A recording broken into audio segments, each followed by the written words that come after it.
So friends, today we have a very good question from one of our participant. इसमें question ये है, we try to know ourselves by connecting within, closing our eyes, crossing our legs and keeping our hands in lap, and it works also. कहते हैं कि हम लोग अपने को जानना चाहते हैं, अपनी आंखें बंद करके, अपनी लेग्स क्रॉस करके, अपनी आंखें बंद किया, लेग्स क्रॉस किया, हैंड्स को लैप में रखा, और इससे हमको लगता भी है कि we are going into peace, we are trying to know ourself. अगर जैसे हम मानते हैं कि यह सृष्टि, यह दुनिया, including ourselves are of God, like Aham Brahmasmi, can we connect with ourselves with open eyes by knowing the world as it is, accepting it, फिर भी ट्रांसफॉर्मेशन हो जाए while enjoying everything। कहते हैं यदि ये अहम ब्रह्मास्मि और ये दुनिया और सारी सृष्टि भी गॉड है, तो क्या ये संभव है कि हम खुली आंखों से इस सब को देखते भी रहें, इसको एक्सेप्ट भी करते रहें और हमारा एंजॉय भी करते रहें और हमारा ट्रांसफॉर्मेशन हो जाए। तो ये उन्होंने कहा है। और फिर दोबारा कहा है, वी टेल आवर चिल्ड्रन कि आंखें खोलकर काम करना, जबकि हम अपने को आंखें बंद करके खोज रहे हैं और अपने नजदीक जा रहे हैं। Please guide. सो इन्होंने एक पैराडॉक्स की बात कही। देयर इज ए पैराडॉक्स कि हम लोग आंखें बंद करके अपने अंदर जाते हैं, नजदीक जाते हैं, और दूसरी ओर हम कहते हैं कि बाहर की जो सृष्टि है ये भी परमात्मा है। तो आंखें बंद करके, क्रॉस लेग्स करके, हाथ लैप में रख करके, ये सारी चीजों से ही यदि आप अपने नजदीक जा सकते हैं, तो अपनी जो नेक्स्ट जनरेशन है उसको क्यों कहते हैं भाई आंख खोल के रहो, आंख खोल के काम करो, और इस सृष्टि, जो सृष्टि एक भगवान का ही स्वरूप है, उस सृष्टि को क्यों नहीं हम एंजॉय कर सकते, उसको क्यों नहीं एक्सेप्ट कर सकते, and we get transformed also. So this is a very good question and it is a paradox. Paradox का मतलब होता है विरोधाभास। एक तरफ हमने ये कहा ये सृष्टि पूरी जो है परमात्मा ही है, और दूसरी ओर ये कहा कि अपनी आंखें बंद कर लो, इस परमात्मा को नहीं देखो और अपने अंदर जाओ, अपने स्वरूप में जाओ, और तब आप परमात्मा को पहचान पाएंगे, यू विल नो। तो it is really a paradox, ऐसा लगता है। तो इसके लिए पहली बात तो ये है कि महर्षि रमन की टीचिंग में उन्होंने कभी नहीं कहा कि आप सेल्फ इंक्वायरी को आंखें बंद करके कीजिए। फैक्ट तो ये है कि महर्षि रमन ने अपने पूरे जीवन में आंखें बंद ही नहीं की।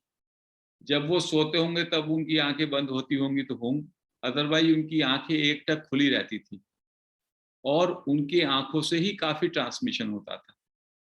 और जबकि वो हमेशा सोर्स में लीन रहते थे, उनका मन तो लीन हो गया था। तो महर्षि रमन से कभी भी किसी ने क्वेश्चन पूछा होगा तो उन्होंने कभी किसी को नहीं कहा होगा कि you close your eyes, you sit cross leg, न, ऐसा नहीं है। ये सब जो हमारे प्लेटफॉर्म है, PSSM है, PMC है, जहाँ पे आनापानसति ध्यान सिखाया गया है, ये सारी चीजें हमने वहां से सीखी है। लेकिन एक बात है कि शुरू में शायद कुछ साधकों के लिए आंखें खुली करके मेडिटेशन करना मुश्किल होता है, तो इसलिए उनको कहा जाता है कि थोड़ा आंखें बंद कर लीजिए, जैसे हम श्वास पे करते हैं। लेकिन जो सेल्फ इंक्वायरी की प्रैक्टिस है, फैक्ट तो ये है कि ये मेडिटेशन है ही नहीं। महर्षि ने कभी भी इसको ये नहीं कहा कि it is equal to meditation. हम लोग इसको अभी मेडिटेशन के रूप में कर रहे हैं, क्योंकि अभी हमारा पूरी तरीके से अटेंशन आई पे फोकस नहीं हुई है। यदि आई पे अटेंशन आपकी फोकस हो जाए तो 24 आवर्स कॉन्स्टेंटली आपको इसको आंखें खोलकर ही करना है। और एक बात इसमें और इम्पोर्टेंट मैं बताऊं कि यदि आप आंखें खोल के करेंगे तो आप बहुत ज़्यादा सहज हो जाएंगे, क्योंकि जब आप आंख बंद करके करते हैं तो आपके अंदर थॉट्स और फॉर्म्स बहुत ज़्यादा उठते हैं। All of sudden so many things come on surface. और आंखें खोल के करेंगे तो वो कार्य बड़ा आसान हो जाएगा। तो कोशिश किया कीजिए कि आंखें खोलकर ही अपने अंदर आई जहां से उठ रहा है वहां पे बस अपनी अटेंशन ले जाएं। और महर्षि रमन ने इसकी बहुत अच्छी एक एग्जाम्पल भी दी थी। वो एग्जाम्पल थी, जैसे कि लेडीज पानी भर के लाती हैं सरोवर से और अपने सिर पर एक मटका, दो मटके, तीन तीन मटके, चार चार मटके एक के ऊपर एक जो है अपने सिर पे रख करके, अभी तो वो चीज नहीं रही बट गांव में अभी भी चलता है, और चलती हैं और उनकी पूरी अटेंशन ऊपर ही रहती है और आंखें खुली रहती हैं। तो इस तरीके से आंखें खुली रख करके भी आप जो है कि अटेंशन वहीं रह सकती है जहां आप ले जाना चाहें। तो अटेंशन आप अपने अंदर आई पे रखिए, आंखें खुली रहेंगी। एक बार राजा जनक के यहाँ जो सुखदेव थे, सुखदेव को राजा जनक के पास भेजा गया और चूंकि वो उनको उनसे जो है कुछ ज्ञान पाना था, तो राजा जनक ने पहले तो उनको अंदर ही नहीं आने दिया, वहीं पे वेट कराया। काफी टाइम वेट करते रहे, लेकिन वो भी आराम से जो है बैठे हुए वेट ही करते रहे। उसके बाद जब वो आए और उन्होंने देखा कि इस बच्चे पर कोई भी, इसके ऊपर कोई भी एंगर या क्रोध का भाव नहीं है, तो एक परीक्षा, यानी उनमें पेशेंस और परसिवियरेंस है, उनके अंदर इतनी सीकिंग है कि he gives the top most priority to seeking. क्योंकि उनके फादर ने कहा था कि आप जनक के पास जाओ, जनक से आपको शिक्षा मिलेगी, आत्मबोध मिलेगा। उसके बाद उन्होंने कहा कि ऐसा करो, ये एक पात्र है, उसको आप एक छोटा सा मटका या कुछ समझ लीजिए, वो खुला था, पात्र ऊपर से खुला था, थोड़ा कटोरा टाइप इसको समझ लीजिए। उसमें पूरा तेल भर दिया गया, बिल्कुल ऊपर तक तेल भर दिया, और इसको हाथ में ऐसे लेकर के आपको चक्कर लगाना है, पूरा चक्कर लगाना है। वो चक्कर पूरा लगाया उन्होंने, और दो चक्कर लगाए, तीन चक्कर लगाए, और उसके बाद जनक ने पूछा, ये था कि यदि एक भी बूंद गिर गया तो यू फेल, आपकी परीक्षा से फेल हो गए।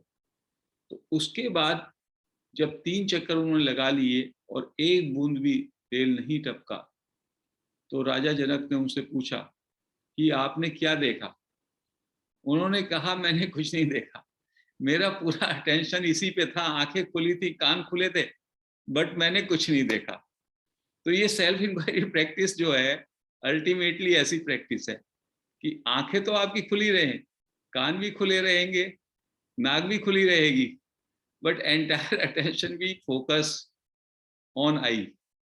इसको आंखें बंद करके नहीं करना, आंखें बंद तो करके तो अभी हम कर रहे हैं, तो ये भी झूठी प्रैक्टिस है। सच्ची प्रैक्टिस तो खुली आंखों से ही करनी है आपको बाद में। यहाँ तो ऐसा है कि थोड़ा सा आपको सिखाया जाता है बस, इसलिए नहीं तो खुली करनी है आपको। इसमें अभी मुझे याद आ रहा है, एक संवाद है पॉल ब्रंटन का और रमन महर्षि का। तो उसमें पॉल ब्रंटन उनसे पूछ रहे हैं कि you say self is one but I am seeing you, Raman Maharshi से कहते हैं, and you are seeing me, आप मुझको देख रहे हैं, मैं आपको देख रहा हूं, तो मैं और आप तो दो हुए। तो एंड यू से वी आर सेल्फ, तो ये एक कैसे हुआ। तो उनका आंसर बहुत अच्छा है। महर्षि रमन ने कहा, आप देख रहे हो ना, जो आपका ये देखना है, इसमें से तुम अपनी बॉडी को हटा दो और मेरी बॉडी को हटा दो, then what remains, that is the self. That is the spaciousness, that is the emptiness in which everything arises, everything merges. So that is the content. So awareness क्या है? Presence क्या है? Presence and awareness is without contents. और ये सारे objects, forms, names, thoughts, ये सब उसके contents हैं. लेकिन इन contents के नीचे जो अधिष्ठान है, जो substratum है, जो spaciousness है, वही awareness या presence है. So once you start having attention or recognizing that sense of presence, sense of awareness, उसके बाद ये सब चीजें भी आपको नाचती हुई नजर आएंगी. You will start accepting them. You will also start feeling happy or unhappy about them. Nisarga Dutt महाराज का भी 3 दिन पहले जो हमने वो पढ़ा था, उसमें वो ये कह रहे थे. और जो कल हमने फ्रेनिया का और आर्थर ऑसबॉर्न का और उनकी वाइफ का जो एक्सपीरियंस किया, उसमें भी वो कह रहे थे कि मैं जब देखा तो there it was paradox for me. मैंने डिफरेंट छतें देखी मकानों की, उस पे कौवे जो है साइकिल की तरह घूम रहे थे, वो थे भी और नहीं भी. So when you are totally in pure awareness, nothing is there, and when you come back to see them, they are also there. तो वो हैं भी और वो नहीं भी है. ऐसी स्थिति एक रियलाइज्ड मास्टर की होती है कि you must know that this all what I am seeing around is illusory. It is just like a movie and you are that screen. Screen is the self. जब आपको ये अच्छी तरह से हो जाता है, जैसे ही आप स्क्रीन पे फोकस करेंगे, everything will disappear. Again you come out, these things are there. उस तरीके से आपका होने लगता है. तो अभी हम लोगों के लिए वो स्थिति नहीं आई है. और वो स्थिति कब आएगी? महर्षि क्या कह रहे हैं?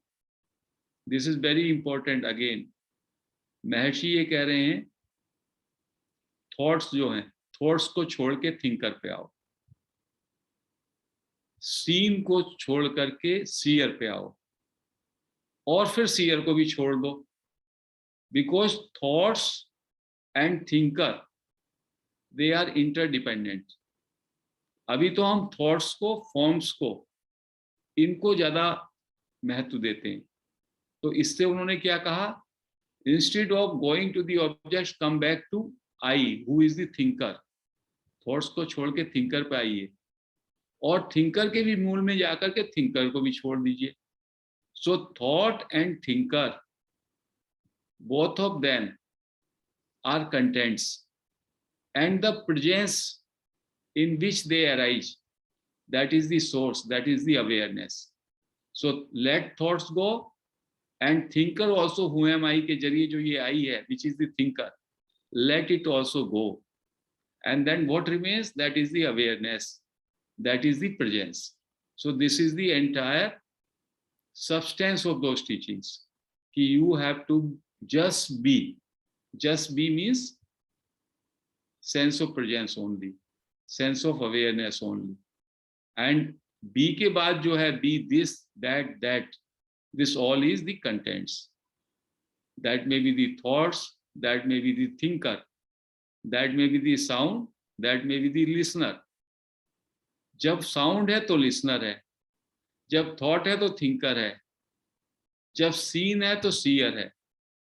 दोनों ही जो है delusion है.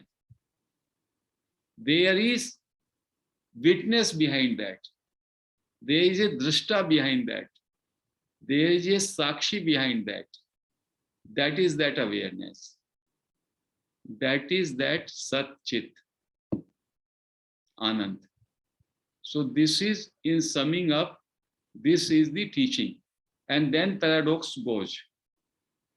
So 3 limbs of Shankara teaching, Maharshi again say, ब्रह्म सत्य, जगत मिथ्या, और उसके बाद ये जगत भी ब्रह्म से अलग नहीं है, ऐसा जानो. So now we are practising to understand the reality, the Brahman, and therefore we are discarding the contents, we are discarding the आवरण, जो उसके ऊपर आवरण पड़ा है उसको निकाल रहे हैं. We are focusing again and again into the self. और उसके बाद जब हम सेल्फ को समझ लेंगे तो again we will come back and we will understand that this world, this जगत, this objects, everything, it is not apart from the self. ये भी वही परमात्मा है, ये सृष्टि भी वही परमात्मा है. अभी हम सृष्टि को ही जानते हैं, हम सृष्टि के अधिष्ठान को, हम सृष्टि के आधार को नहीं जान पाते. ये सृष्टि है, बट ये सृष्टि एक तरीके से ट्रांजिटरी है. परमात्मा का रूप है इसमें, परमात्मा के बिना ये संभव नहीं है, बट परमात्मा इसका अधिष्ठान है. उस तरह से जानो. तो this, after understanding this, your paradox will go. और आंखें बंद करके सेल्फ इंक्वायरी करने की जरूरत नहीं है. ये तो यहाँ पे चूंकि हम बैठ करके एक प्रैक्टिस करते हैं, तो शुरू में आधा घंटा, 15 मिनट, 20 मिनट, पूरे दिन में आपको इसको आंखें खोल के करना है. जब भी कुछ कर रहे हो बीच बीच में आई पे जाइए, और धीमे धीमे आई भी गिर जाना है. So long as I is there, that is only ego.